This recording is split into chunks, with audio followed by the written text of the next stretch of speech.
igreja de hoje, para alcançar mais crentes, não toda a igreja, para alcançar muitos crentes, promete curas, promete milagres.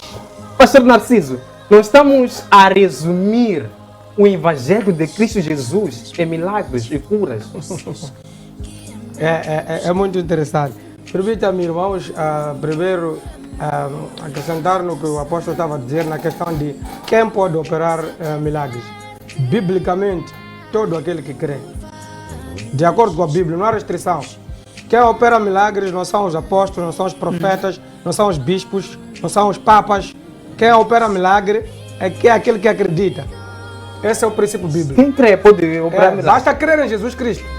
Pode operar milagres. Opera para si, opera para os outros. Basta crer em Jesus Cristo. Eu sou pastor na Comissão Internacional do Reino de Deus. Na nossa igreja, nós ensinamos os crentes a operar milagres. O foco da cura divina não está no pastor, na igreja onde eu estou a pastorear. O foco da cura divina não está no pastor. Nós ensinamos até na escola dominical, lá onde ensinamos as crianças. As nossas crianças sabem orar por o doente e o doente ficar curado. Nós ensinamos isso lá nas crianças. Porque quem opera milagres é Marcos capítulo 16, versículo 17. Esses sinais seguirão aos que creem. Esse é o primeiro passo. Agora, respondendo à sua questão de se nós estaremos a resumir o Evangelho em uma operação de milagres, deixa-me dizer que, de acordo com as Escrituras, toda igreja deve operar milagres. É bíblico isso. Eu vou te mostrar alguns, tenho muitos pontos, mas vou trazer alguns. Provavelmente com o tempo poderemos debruçar mais pontos, posso levantar mais pontos. Mas, por exemplo, na nossa igreja, o tema anual para este ano 2020 é Sinais e Maravilhas, coincidiu, não é? O tema anual para a nossa igreja é Sinais e Maravilhas. E nós elegemos 3 pontos. Para que Deus opera milagres? Para quê? O porquê que Deus tem que operar milagres? O ponto número 1 é para que o povo seja salvo. Não há como salvar o oprimido sem que haja a operação de sinais e maravilhas. No livro de Êxodo, capítulo 4, o versículo 1 até o versículo 9, Deus diz a Moisés que Faraó nunca vai deixar o povo de Israel sair do Egito até que uma mão poderosa o force a fazer isso.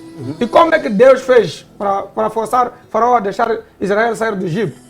Trouxe pragas, trouxe sinais, trouxe trevas, chuva de pedra, trouxe rãs, moscas, matou o primogênito, até Faraó dizer, não, chega, podem ir. Foi assim. Deus sempre liberta assim. Em Atos capítulo 10, o versículo número 38, a Bíblia diz, como todos vós sabem, que Jesus Cristo de Nazaré foi ungido por Deus, com o Espírito Santo e com poder, e andou fazendo o bem, curando a todos que eram oprimidos pelo diabo, porque Deus estava com ele. Atos 10, 38.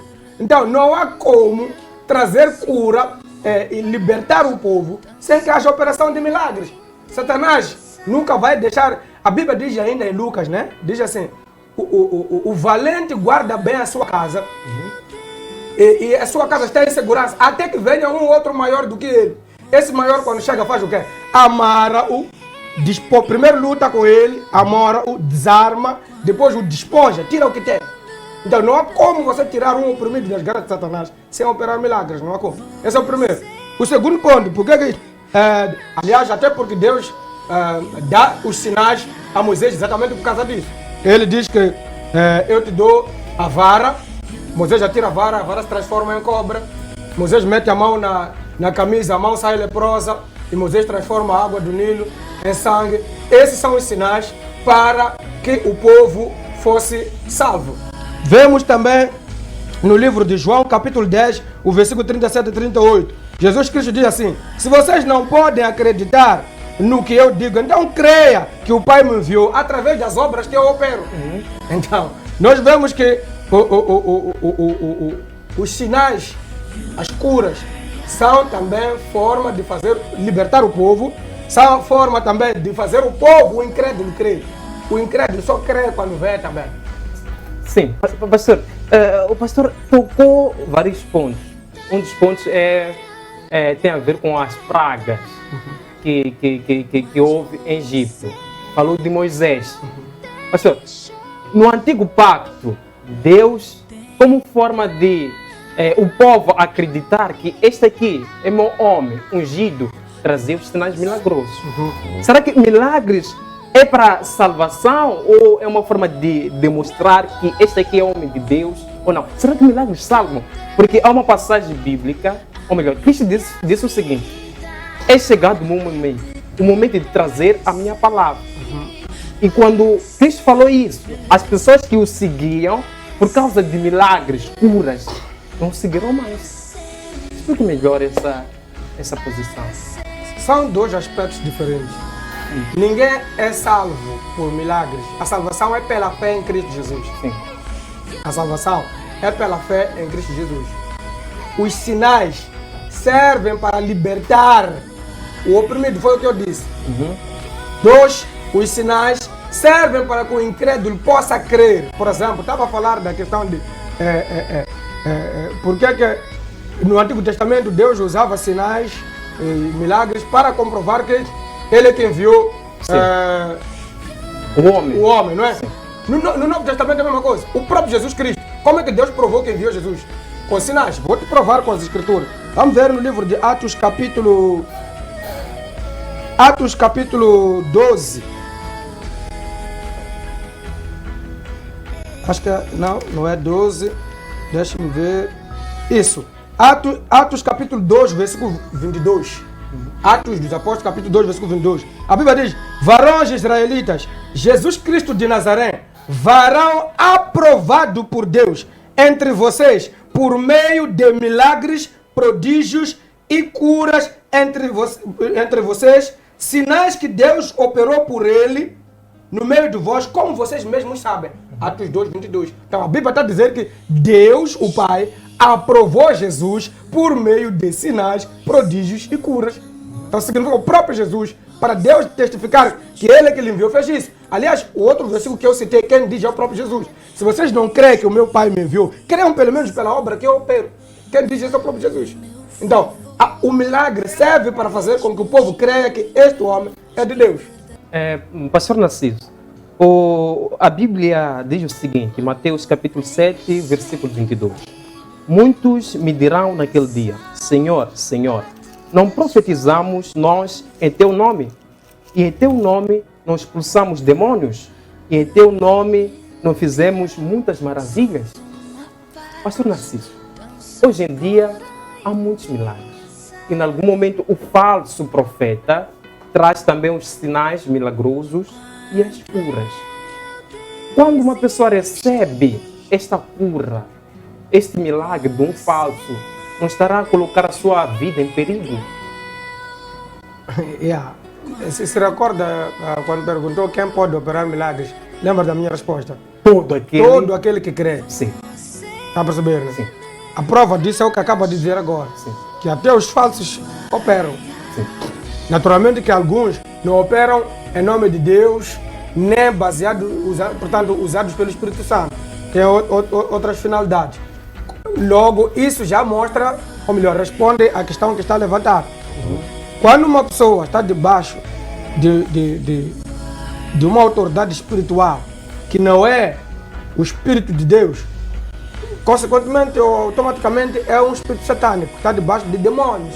Se está debaixo de demônios, essa cura, esses milagres estão acontecendo, na verdade não aconteceram. O que aconteceu chama-se manipulação. É uma manipulação espiritual. Como é que a manipulação espiritual acontece? No mundo espiritual, há hierarquia. Portanto, existem potestades, principados, hostes espirituais da maldade, forças dominadoras das trevas, portanto, várias classes de demônios. Se eu tenho um demônio que é maior que o demônio que está em si, automaticamente eu sou o chefe no mundo espiritual. Okay. E posso usar a si para fazer o que eu quiser. Logo, o meu espírito pode dominar o seu espírito para fazer o que eu quiser. Em outras palavras, biblicamente, quem causa esses males são os espíritos satânicos. Então, quando você vem ter comigo, enquanto eu tenho um espírito satânico maior que o espírito que está em ti, eu tiro aquele espírito e coloco o meu. É como se eu tivesse curado, mas eu mudei de problema. Se você veio com problema de estômago, A única coisa que mudou é mudar é o problema. Sim, o que você fez é mudar de problema. Se você veio à minha igreja com problema de estômago, eu tiro o problema de estômago, te dou de bebida, te dou de outros tipos de azar, destruo a tua família, qualquer outro tipo, tá percebendo? Então, é exatamente a mesma coisa que acontece quando você vai ao curandeiro. A cura que acontece no curandeiro é isso.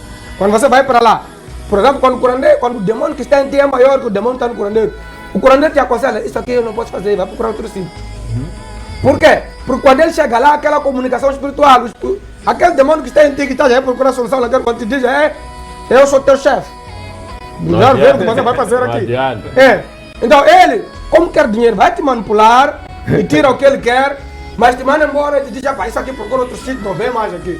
Eu conheço histórias de muitas pessoas que chamaram o curandeiro fez mais manobra, diz, volto já, não voltou mais, fugiu. Porque aquele espírito era maior que estava lá. Então o que funciona no mundo espiritual, sem Deus, é manipulação. Exato. Lá vive-se de engano. A Bíblia diz que o diabo é mentiroso e é pai da mentira. Ele mente desde o princípio. Tá percebendo? Ele mente desde o princípio. Então no mundo espiritual, o Satanás engana a ti, depois ensina-te a mentir para enganar os outros. Então vives assim, de mentira atrás de mentira, manipulação. Quando uma pessoa vai para esses sítios, é manipulado.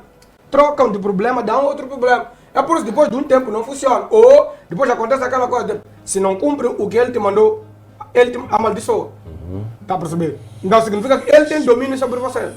Mas em Deus isso não acontece. A Bíblia diz, quando o Filho vos libertar, verdadeiramente sereis livres. Quem é liberto por Jesus Cristo está completamente liberto. Não existe manipulação nenhuma. O pastor não tem domínio sobre o Espírito que está em ti. Porque o Espírito que está no pastor é o mesmo que está em ti. O Espírito de Deus. A diferença é que ele tem uma unção específica para fazer aquilo. Mas em termos de Espírito Santo é o mesmo Espírito Santo. Pastor Narciso, uma outra questão. Ao operar um milagre em nome de Jesus, será que se consegue ensinar ao crente que não deve cultuar ao pastor, mas a Cristo? Digo isso porque, em algum momento na nossa sociedade, quando um crente recebe milagre, cura de um pastor, começa a seguir aquele pastor. Exatamente. Meu pai espiritual! E quando falta o pai espiritual, ele vai à igreja. Alguns até querem a bênção dele, querem a coisa dele, querem a toalha dele. Necinho. Já não falam de Deus, falam da pessoa que está ali a falar. Exato. Sim. Usando como amuletos. Pastor Narciso Macuapa. Sim, é o que eu estava a dizer. Olha, essa é uma situação realmente complicada, que não pode ser generalizada, não é? Eu acho que isso não pode ser generalizado, não pode ser olhado isso aí como a regra. Isso aí para mim é uma exceção. Sim. Eu não gosto de ensinar o bem pelo mal. Sim. Então, isso aí é uma exceção, não pode ser generalizado. A verdade é que se uma pessoa, por exemplo, faz isso, prova exatamente que não tem nada ligado com Deus, né? Porque a Bíblia diz assim, pelos seus frutos os conhecereis. Vamos em parte. Os milagres, as curas, os prodígios são dons espirituais. Não são frutos. São dons espirituais. Os dons não identificam um verdadeiro cristão, uma pessoa salva, ou um pastor, ou um profeta, ou um apóstolo verdadeiro. Não são os dons que identificam. O que Jesus diz que identifica são os frutos, porque o fruto, primeiro ele diz que eu sou a videira, Jesus diz que eu sou a videira, e vocês são os ramos. Se vocês não estiverem em mim, não podem fazer nada. E Jesus diz que todo ramo que não produz, o meu Pai vai cortar, vai ser colocado num lugar para secar, e no fim será lançado no fogo para queimar. É o que Jesus está dizendo. Então todo ramo que não está ligado a Jesus não produz. Quando não produz, é cortado. Depois de cortado, seca. Depois é lançado. Então, o que conta para o cristianismo, para a fé cristã, é o que você produz como fruto. E nós vemos quais são os frutos, biblicamente, lá em Gálatas capítulo 5. Os frutos do Espírito Santo. A paz, o amor, a longanimidade, mansidão, temperança, domínio próprio, a santificação, essas coisas todas. Portanto, qualquer cristão sério não se deixa levar pelos milagres, mas vê o fruto do Espírito Santo se opera naquela pessoa ou não. Vou repetir isso aí. Qualquer cristão sério não se deixa levar pelos milagres. Até porque o pastor estava aqui a dizer, o apóstolo estava aqui a dizer, e é bíblico, os sinais, Deus opera sinais e maravilhas como, como se diz, como... Acompanhar o evangelho. Não só, opera como um bem meu, é minha porção como cristão. O crente não depende do milagre, o milagre não existe para o verdadeiro cristão. O milagre não existe para o verdadeiro cristão. Por quê? Porque ele já crê. Primeiro porque ele já foi salvo. Então os sinais são operados para libertar. Ele já está salvo, está liberto. De segundo, é para aqueles que não creem, para poderem crer. Ele já crê, então não precisa do milagre. O milagre para essa pessoa é natural. Em Lucas, capítulo... Acho que é Lucas, capítulo... Em Mateus 15, 22 até 28, nós vemos a história de uma mulher gentia que anda atrás de Jesus a gritar: Senhor, por favor, ajuda-me, a minha filha está endemoniada, por favor, cura a minha filha. E Jesus continua a andar. Os discípulos dizem: Senhor, por que não despeça essa mulher que está no segredo de lá? E ela não para de gritar. E Jesus, numa das vezes, para e diz: olha, mulher, não é bom tirar o pão das crianças e dar aos cachorrinhos. E a mulher responde: sim, Senhor, mesmo os cachorrinhos comem das migalhas e caem da mesa do seu Senhor. Então Jesus disse: mulher, nunca vi tamanha fé mesmo em Israel. Grande é a tua fé. Mas o que eu quero salientar aí é que a cura, a libertação, é o pão das crianças, de acordo com a Bíblia. É a porção daqueles que creem. Então, todos os filhos de Deus têm direito a isso aí, a cura divina. Por isso, para nós que cremos, a cura é uma coisa natural. Para mim, não existe milagre. Eu, quando oro por uma pessoa doente, eu não fico emocionado. Então, quando tu vês um pastor, um bispo, um profeta, criar um aparato, é porque provavelmente nem ele acredita no que ele está fazendo. Eu creio nisso, eu oro pela pessoa. Eu creio que a pessoa vai ficar curada. Então, começa por aí. Então, o cristão é válido pelos frutos que produz e não pelos dons. Os dons não são sinal de nada. O dom é o quê? É aquela capacidade, por exemplo, hoje temos muitos, como é que diz? Motivational speakers. Exato. Esses fazem... Os coaches. Os coaches. Temos muitos coaches. E por causa disso, os altares também foram transformados em palcos de coaching. Palestras. Sim, de palestras. Os pastores agora estão a fazer palestras de motivação para apelar à emoção do cristão. O evangelho não serve para a emoção, serve para a alma e para o espírito. O evangelho comunica com a Bíblia, diz que a palavra de Deus é mais penetrante do que espada alguma, dois gumes, porque ela vai até a separação da alma e do espírito. Onde a palestra motivacional não chega, o evangelho vai para lá. A Bíblia diz que o evangelho, a palavra de Deus, entra até a separação da medula e dos ossos. Onde o medicamento não chega, onde o psicólogo não chega, a palavra de Deus entra até lá. Então nós pregamos a palavra de Deus como demonstração de poder de Deus. É que Paulo diz: a minha ministração não consiste em palavras persuasivas, mas em demonstração de poder, em mover do Espírito Santo. É isso que tem que acontecer. Agora, nós temos que separar as águas aqui. Não podemos jogar fora ou deitar a água suja junto com a bacia, junto com a criança dentro da bacia. Temos que tirar a criança, depois de dar o banho à criança. Tiramos a criança, pusemos de lado e deitamos a água fora. O que eu estou querendo dizer aqui? O que está-se a fazer agora está-se a juntar tudo. Trigo dos jovens. Sim, estão a juntar tudo e deitar fora os pastores. Não são os pastores. Os apóstolos, os profetas. Não são todos. São algumas pessoas indisciplinadas que não têm nada a ver com o que nós estamos a fazer. Que não tem nada a ver com o evangelho. Não conheceram tem nada a ver Cristo. com a palavra de Deus. Então, nós não podemos ser misturados com isso aí. Não aceitamos isso aí. Exato. Então, como é que podemos saber? Os frutos, olha para os frutos, olha para a vida da pessoa. A pessoa tem que dar testemunho. Um verdadeiro cristão, ele é testemunha de Cristo na sua vida, no seu dia a dia, o seu comportamento, a sua maneira de falar. É o que a Bíblia nos ensina. Então, eu vou ver, esse é pastor, esse não é. Não interessa se está operando milagre ou o quê. Se todos os dias estão a ouvir escândalo dele na televisão, na rádio, no jornal, nas ruas, na zona, está a dever dinheiro aqui, bateu alguém ali, lutou ali. Isso não é pastor, não é nada. Exatamente. Interessantíssimo. É uma boa, clara definição.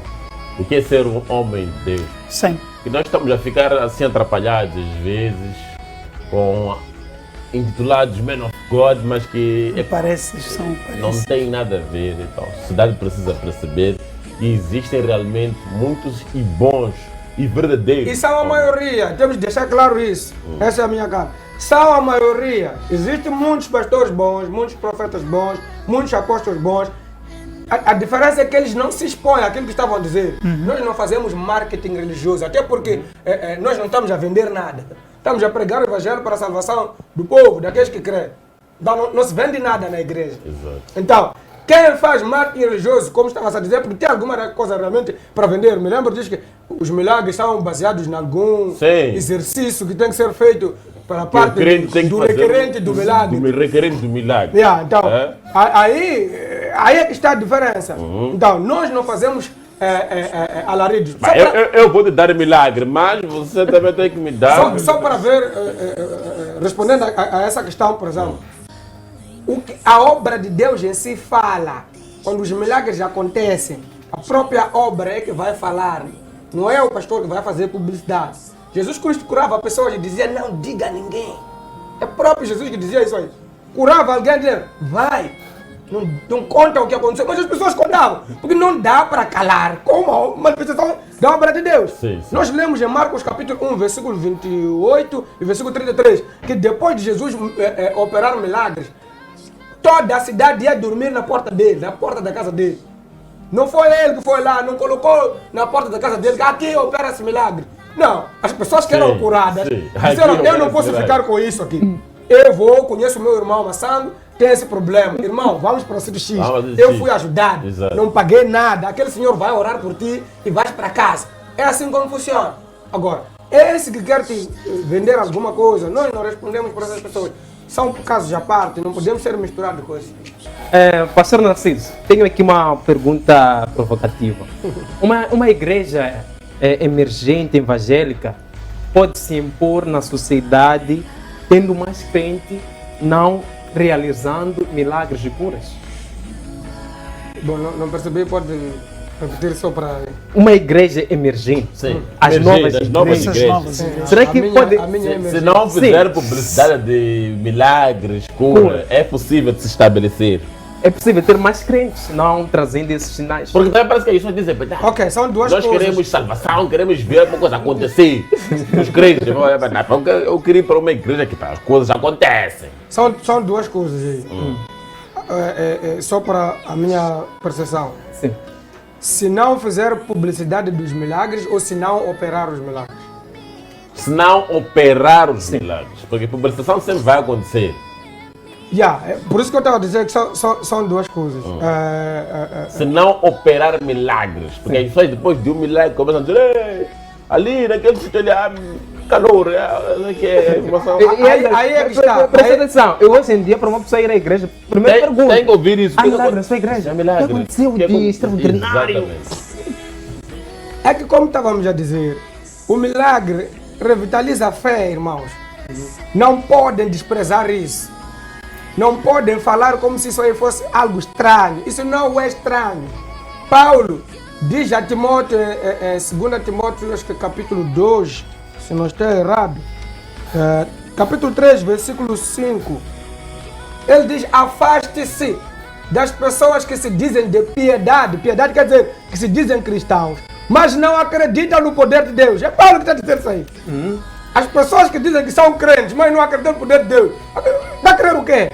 Não é possível, irmãos, acreditar na palavra de Deus e não acreditar no poder de Deus. A palavra de Deus é que gera um milagre. Em Salmos capítulo 107, versículo número 20, a Bíblia diz, enviei a minha palavra e os curei e os libertei da destruição. Vou repetir, enviei a minha palavra e os curei e os libertei da destruição. Quando Deus quer curar alguém, envia a palavra. Quando Deus quer libertar alguém, envia a palavra. Em João capítulo 6, versículo 63, Jesus diz assim, a letra mata, mas o Espírito vivifica. E a carne, não, diz assim, a carne não serve para nada, mas o Espírito é que vivifica. Depois diz assim, as palavras que eu vos digo são Espírito e vida. A palavra de Deus é Espírito e vida. Ela sozinha gera vida. Então, se eu prego o Evangelho e tenho muitas pessoas doentes na minha igreja, alguma coisa não está bem. Vocês estão percebendo o que eu estou dizendo? Se eu sou pastor, tenho pessoas doentes aqui na minha igreja. E ninguém é curado. As pessoas vêm doentes, voltam para casa doentes. As pessoas vêm paralíticas, voltam para casa paralíticas. Alguma coisa não está bem. Ou eu, pastor, não estou bem, ou o evangelho que estou a pregar não é correto. Alguma coisa não está bem. Então, o que faz com que muitas pessoas, quando tentam pregar usando o que é certo, a palavra de Deus e tal, ensinar, e o milagre não acontecer, e olha para outra igreja, pastor Narciso, está a acontecer, do apóstolo Jesus está a acontecer, ele diz, não, eu não vou ficar assim. Então, como com Deus não está conseguindo se entender, porque ele não está a se submeter, não está a ser obediente, não quer buscar santificação, não quer ler a Bíblia, não quer estudar, não quer ser humilde, e Deus não vai operar, Deus não opera na confusão, Deus não opera no orgulho, a Bíblia diz que o orgulho antecede ou precede a queda. Então quem se exalta vai cair. Jesus disse isso aí. 2 entraram no templo para orar. Um era publicano, o outro fariseu. A Bíblia diz, um dizia, oh Senhor, batia o peito assim, levantava as mãos, oh Senhor, eu dou dízimo na igreja, eu ajudo os pobres, jejuo, faço isso. O Senhor tem que me ouvir, o Senhor tem que me responder. E o outro, a Bíblia diz, oh Senhor, tenha misericórdia de mim, sou pecador, não mereço. E Jesus diz, aquele ali saiu naquele dia com a resposta e o outro não teve. Os dois estavam na mesma igreja, os dois estavam a orar ao mesmo Deus, os dois tiveram respostas diferentes. Por quê? O estado do coração daquela pessoa, os frutos, a podridão que sai de lá. Jesus diz o quê? O homem bom tira coisas boas do tesouro do seu coração. O homem mau tira a maldade ou a podridão que conserva no seu coração. Do que o coração está cheio, a boca diz. Então cada um colhe o que está plantado. Em Gálatas a Bíblia diz assim, não se deixe enganar. Deus não se deixa escarnecer. O que o homem semear, isso se fará. Aquele que semeia para a carne, colherá a morte e destruição. Aquele que semeia para o espírito, colherá vida e vida eterna. Isso fica claro. Agora quando alguém não entende como isso funciona, ou tenta ver que não está funcionando, e quer ser, como o apóstolo estava a dizer, não quer submeter, não quer aprender dos que já estão a fazer há muito tempo e que fazem bem, o que é que faz? Vai a um curandeiro, vai a um qualquer e vai lhe dar jujus para vir usar aqui na igreja e deixar cair as pessoas, dar água, dar óleo, dar pulseiras, dar linhas, dar outras coisas que nós vemos aí a acontecer. O que eu estou a querer dizer aqui, quando eu digo vocês, não me refiro exatamente a vocês, mas de uma forma geral, não se pode generalizar. O milagre é uma coisa real e acontece. E tem que acontecer. É bíblico isso. Em Lucas capítulo 10, versículo 9, Jesus diz assim, usem os milagres para promover o reino de Deus. Quem disse isso é Jesus. O que é que o texto diz? Curai os enfermos que existirem nesta cidade e depois digam, chegou a vocês o reino de Deus. Está a dizer, quando você for para uma... Jesus está a dizer, quando vocês forem para uma aldeia, se sairmos daqui para Boar e encontrarmos uma tia, um tio, uma avó, uma mãe, uma criança doente, Jesus está a dizer, é para curarmos aquela pessoa. E quando as pessoas perguntaram o que está acontecendo, o reino de Deus chegou aqui. Essa confusão. Então o milagre tem que acontecer. Sim, e faz parte da igreja. Sim, pastor Narciso. Últimas considerações, em poucas palavras, fazendo uma conclusão do tema. Em poucas palavras. Seria muito difícil. Talvez trazer mais alguns pontos de que eu não tenha mencionado aqui. Por exemplo, que as curas, os milagres servem para trazer alegria no ministro e no ministério. Nós vemos isso em Lucas 10, 17, que quando os discípulos voltaram, disseram assim, Senhor, a Bíblia diz, voltaram pois os 70 com alegria, dizendo, Senhor, até os demônios se nos submeteram. Eles estavam felizes. O próprio Jesus, a Bíblia diz que ele riu-se, sorriu no Espírito Santo e diz, vi Satanás a cair. Então, significa que os milagres confortam quem está a servir a Deus. Vê que estou no caminho certo. E também glorificam a Deus. Em João 11, 40, a Bíblia diz que não tinha dito que se tu creres verás a glória de Deus. Então tem várias outras coisas, portanto, pode validar, como estávamos aqui a dizer. O importante é que não se pode separar a cura divina, os milagres da palavra de Deus, está intrinsecamente ligado. Jesus ensinava e curava. É o que a Bíblia diz. Todo sítio onde você vê, ele andava, lê em Marcos, em Lucas, em João, andava por todo o sítio, ensinando e curando.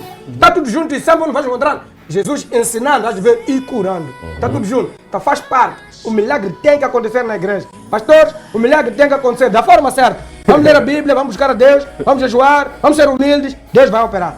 Obrigado, pastor Narciso Macuacua.